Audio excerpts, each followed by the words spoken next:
On continue ce Lex Inside, on va parler de la protection des œuvres des arts appliquées avec mon invitée Sandra Streetmatter, associée au sein du cabinet Franklin. Sandra Streetmatter, bonjour. Bonjour. On va s'intéresser ensemble à la protection des œuvres des arts appliquées à l'aune de la jurisprudence du 24 octobre 2024. Mais avant d'aborder cette jurisprudence, que sont les œuvres des arts appliquées? Alors, l'expression œuvre des arts appliqués, elle renvoie aux arts appliqués à l'industrie. D'accord. C'est-à-dire que ce sont des œuvres qui ont une finalité particulière, industrielle et plus largement commerciale. C'est des œuvres qui sont vouées à être fabriquées en un nombre d'exemplaires assez important pour ensuite être commercialisées. On les oppose traditionnellement aux œuvres d'art plastique qui, elles, regroupent au fait toutes les œuvres architecturales, picturales et sculpturales et qui ont pour seule préoccupation l'esthétisme sans aucune démarche commerciale a priori. Alors on va s'intéresser à leur protection. Comment sont protégées ces œuvres des arts appliqués? Alors, les œuvres des arts appliqués peuvent être protégées par plusieurs droits de propriété intellectuelle. D'abord, D'accord. le premier auquel on pense, c'est le dessin et modèle. Il protège l'apparence d'un produit, donc plus largement les contours, la forme et également les couleurs. C'est tout à fait adapté pour les œuvres d'art appliqué qui sont notamment les objets de design. Pour être protégé, il y a des conditions à remplir. Il faut notamment que le dessin et modèle soit nouveau et qu'il ait un caractère propre. En ce qui concerne la nouveauté, un dessin et modèle est nouveau si aucun dessin ou modèle identique ou quasi identique n'aura été divulgué avant la date de protection accordée, qui est la date de dépôt. Il aura un caractère propre s'il ne suscite pas l'impression de déjà vu dans son ensemble par rapport à un dessin et modèle qui a déjà été divulgué. Il est protégé par un dépôt, il peut être français, international ou communautaire. D'accord. Il est protégé pour une durée de 5 ans, renouvelable tous les 5 ans, et pour une durée maximale de 25 ans. On peut aussi avoir des droits sur un dessin et modèle non enregistré. C'est une protection qui est un peu plus, on va dire, limitée, qui s'applique D'accord. surtout pour les objets ou l'industrie du textile, où on n'a pas besoin d'une protection longue. Après, on a le droit d'auteur, bien évidemment, qui lui protège les œuvres de l'esprit, quel qu'en soit le genre, le mérite ou la destination. Les œuvres d'art appliquées peuvent tout à fait être protégées par le droit d'auteur.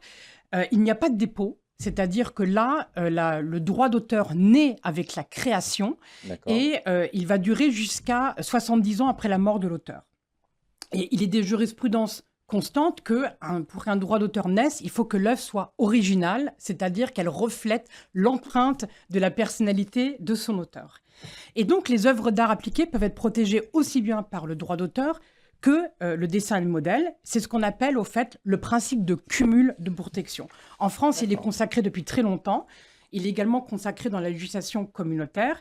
Et la France a toujours, la France, c'est comme le pays où le droit d'auteur est né, il ne faut pas Tout à oublier. fait. Elle a toujours accordé la protection par le droit d'auteur à des œuvres d'art appliquées de façon assez simple, assez facile, contrairement à d'autres pays comme l'Italie ou le Portugal, qui ont toujours exigé, jusqu'à présent, qu'il y ait également une valeur artistique. Et donc, c'était très compliqué d'obtenir une protection par le droit d'auteur. Et D'accord. justement, on a une décision de la Cour de justice de l'Union européenne en date du 12 septembre 2019, dans une affaire Cofemel contre Gestar, qui est justement venue donner des précisions sur le critère d'originalité pour des œuvres des arts appliqués. D'accord. Dans cette affaire, c'était des modèles de vêtements, des t-shirts, des jeans, donc des modèles utilitaires. Et les tribunaux portugais avaient saisi la Cour d'une question préjudicielle concernant les critères de protection de modèles utilitaires. La Cour a jugé, c'est de jurisprudence constante, que le droit d'auteur, pour qu'il y ait un droit d'auteur, il faut que la création soit originale, donc c'est-à-dire D'accord. reflète l'empreinte de la personnalité de son auteur, en manifestant des choix libres et créatifs. Donc, c'est les critères de protection qu'on connaît et rien de plus. Et c'est pour ça que cette décision est très importante parce qu'elle a invalidé toute initiative nationale, comme en l'espèce le droit D'accord. portugais, qui exigeait en plus un critère esthétique. La Cour de justice va encore plus loin dans ce fameux arrêt que vous avez évoqué du 24 octobre dernier dans l'affaire Quantum Vitra. Alors justement, dans cet arrêt, la CJUE renforce la protection des œuvres des arts appliqués. Qu'est-ce que ça change avec cet arrêt au niveau de la protection Ouais. des œuvres des arts appliqués?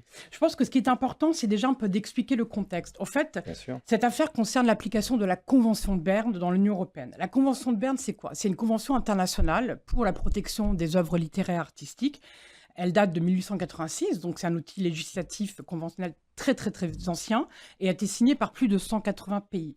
Elle repose sur plusieurs principes fondamentaux et contient une série de dispositions pour renforcer la protection par le droit d'auteur. L'un des principes fondamentaux de cette convention, c'est le principe du traitement national. C'est-à-dire que dans tous les pays signataires de cette convention, les auteurs étrangers vont bénéficier des mêmes droits que les auteurs nationaux. Il y a une exception et elle concerne les œuvres des arts appliqués. D'accord. Et que dit cette exception ? Cette exception, c'est la fameuse règle de réciprocité matérielle qui dit que lorsque les œuvres d'art appliquées originaires de pays dans lesquels elles sont uniquement protégées par les dessins et modèles, eh bien, dans ce cas-là, elles ne pourront pas bénéficier dans les autres États signataires du cumul de protection avec le droit d'auteur. D'accord. Et la raison de cette clause, c'est cette règle de réciprocité, c'est-à-dire qu'on va appliquer le traitement national, mais seulement si le pays d'origine l'applique aussi. D'accord. Et cette différence de traitement a été réglée pour les œuvres dont le pays d'origine est un État membre de l'Union européenne, car la Cour de justice a considéré que cette règle de réciprocité matérielle était totalement contraire au principe de non-discrimination dans une affaire du 19 juin 2005, dans une affaire Todd. Mais par contre, là où on se posait la question, on s'est dit, OK, pour les objets en provenance de pays de l'Union européenne, c'est réglé. Mais quid alors des objets pays tiers ? Voilà, des pays en dehors de l'Union européenne. Et c'est là où, justement, la Cour de justice va apporter une réponse dans son arrêt du 24 octobre 2024. Elle concernait, au fait, la fameuse chaise Dining Satcher Wood, la DSW. C'est une très, très belle chaise de design qui a été créée par le célèbre couple de designers américains Charles et Ray Eames. À l'époque, c'était dans le cadre d'un concours organisé par le Museum of Modern Art de New York en 1948. Et après, elle était exposée dès les années 50. Elle est devenue iconique.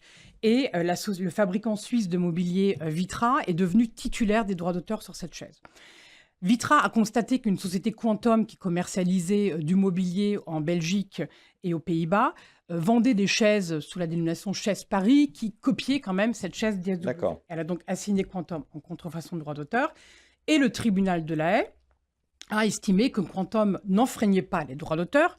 Pour quelle raison ? Tout simplement parce qu'elle a appliqué la clause de réciprocité matérielle. Ces chaises sont uniquement protégées par le dessin et modèle aux États-Unis, qui est le pays d'origine, et pas par le droit d'auteur. Donc au Benelux, elles ne pourront pas bénéficier de la protection par le droit d'auteur.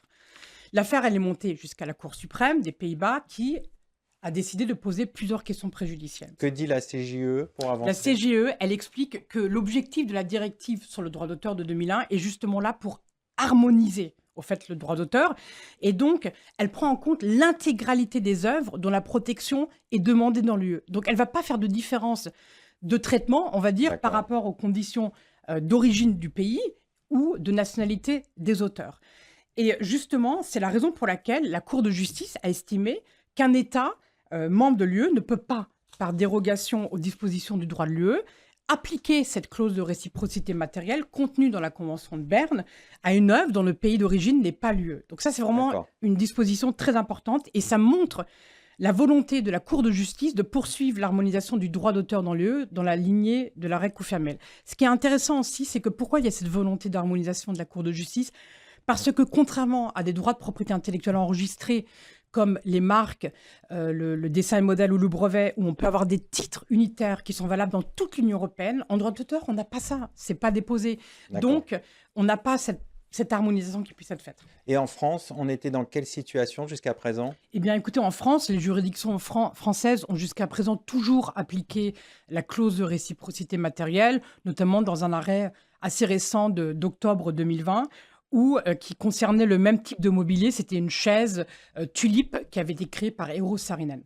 Pour finir, quelles sont les conséquences pratiques de cette décision ? C'est une avancée très importante, vraiment, cette décision, parce que finalement, l'existence de cette clause de réciprocité matérielle, elle conduisait vraiment à des situations totalement aberrantes, parce que des icônes de design, comme les icônes dont je vous ai parlé précédemment, ne pouvaient pas bénéficier de la protection par le droit d'auteur en France, au simple motif qu'elles étaient originaires des États-Unis.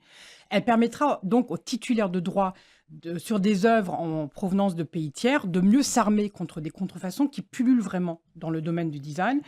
Et elle permettra aussi, et ça c'est très important, d'avoir accès à des actions qui sont réservées aux titulaires de droits de propriété intellectuelle, comme par exemple les saisies douanières ou les saisies contrefaçon. C'est donc une immense avancée et cette décision ne peut être qu'applaudie. On va finir là-dessus. Merci Sandra Streetmatter. Je rappelle que vous êtes associée au sein du cabinet Franklin. Merci. Merci à toutes et à tous pour votre fidélité. Je vous retrouve très bientôt sur Bismart for Change. Restez curieux et informés.